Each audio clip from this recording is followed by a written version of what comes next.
aqoon-yahan maxamed jaamac weyne oo ka mid ah dhalinyarada reer Somaliland ayaa maanta ku wareejiyay bugaag iyo boor weyn uu ku qoran yahay magaca maktabadda degmada Salaxley waxaana deeqdan wareejinteeda goobjoog ka ahaa agaasimaha guud ee wasaaradda biyaha maayir ku-xigeenka degmada Salaxley iyo dhalinyaro degmada Salaxley horeen waxaa halkaasi ka hadlay aqoon-yahan maxamed jaamac weyne oo ka warbixiyay deeqdani iyo cabdicasiis colow oo ka mid ah dhalinyarada degmada Salaxley oo uga mahadnaqay aqoon-yahan maxamed jaamac deeqdan uu soo gaarsiiyay ujeedkeedu yahay in la kala wareeno alaabaan ugu talagalnay degmada Salaxley maktabadeeda oo maktabadaas oo maktabadan guud iyo iska xog qabso lagu dhisay rag badan oo haldoor reer Somaliland ee dhamaantood ka wada qayb qaateen anna kule raggaas uma kamid aha waxaan maanta gudoomiye kugu wareejinay hadduu alla idmo oo ilaahay qadaray boardka weynaa ee maktabada oo board aad u weynaa iyo laba board oo yar yar oo kuwan stand boardka shuruudaha maktabadu ku qoran yihiin iyo xoogay bugaaga marka boardka halkan uu yaala isagana weyn soo eegi doonaa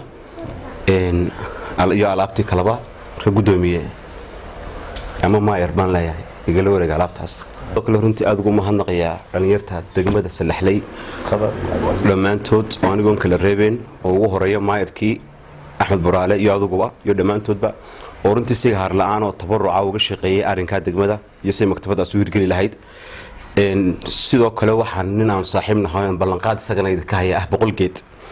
إن شاء الله السجنا والدبجر دونا بقول كجينا مركوجه هرسان كصحلا أيان إن شاء الله أيان يدا ناين أيان يدا الكلوريك دونا وحنصو كلام هنناق كله وجا سيدا قولي هرس الحلي مكتبة الدقمدا قاشامو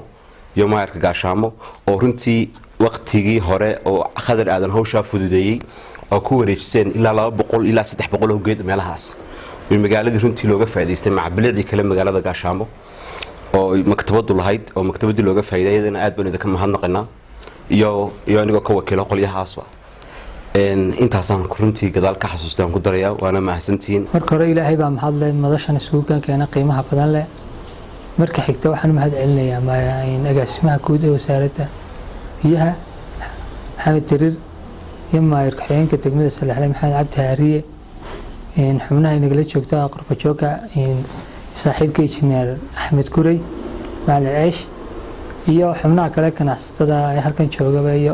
ururka dhalinyarada guddiga horumarinta maktabadda Salaxley intaba waan u mahad celinaya waxaan si gaar ah maanta munaasabadan uga mahad celinaya maxamed aniga ku hadlaya afka ururka dhalinyarada iyo afka guddiga maktabadda Salaxleyba deeqdan isugu jirta agabkii ka dhinaa maktabadda Salaxley ee ka kooban boorarka iyo buugaagta iyo waliba agabka kale ee uu ballan qaaday inuu maxamed ka qayb qaadan doono sida dhiraynta maktabadda waxyaabahaas oo dhan waxaan uga mahad celinay maxamed jaamac waxaan leeyahay saaxiibaad mahadsantahay haddana dhalinyarada Salaxley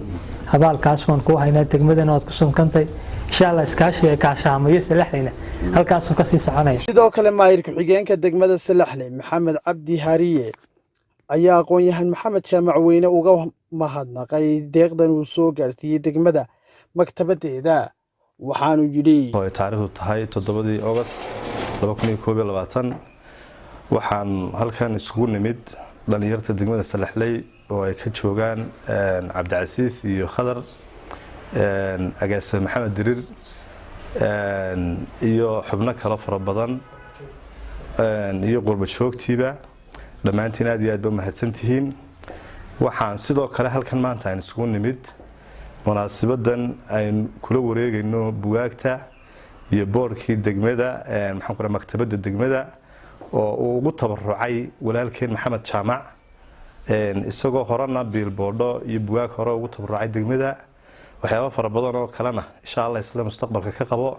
maxamed aad baad mahadsan tahay waan kala wareegnay horumarka degmada iyo iskaashiga community-guna waxay ku jiraan kolba in maaragtay insha Allah si dadku dadaalaan marka waxaan leeyahay waxaad qabatay heliga qaran baatay waxa laga shaqeeyay waxa ugu fiican waxbarashada iyo community waxa horumarayaan marka waxbarashada la hormariyo marka insha Allah jazakallahu khayran inta in ka badanna waa laga sugayaa insha Allah taala sidoo kale waxayna la joogaa agaasime Maxamed Dirir oo mar walba runtii ka shaqeeya arrimaha bulshada degmo walbana run ahaantii lagu arko waa nin daayar oo maaragtay oran karo Ilaahay baa ummadda soo saaray insha Allah Maxamed Dirir insha Allah taala aynu ducayno dilaayna arrimihiisa ilaahay sakhro waxaana la fadhiyaa sidoo kale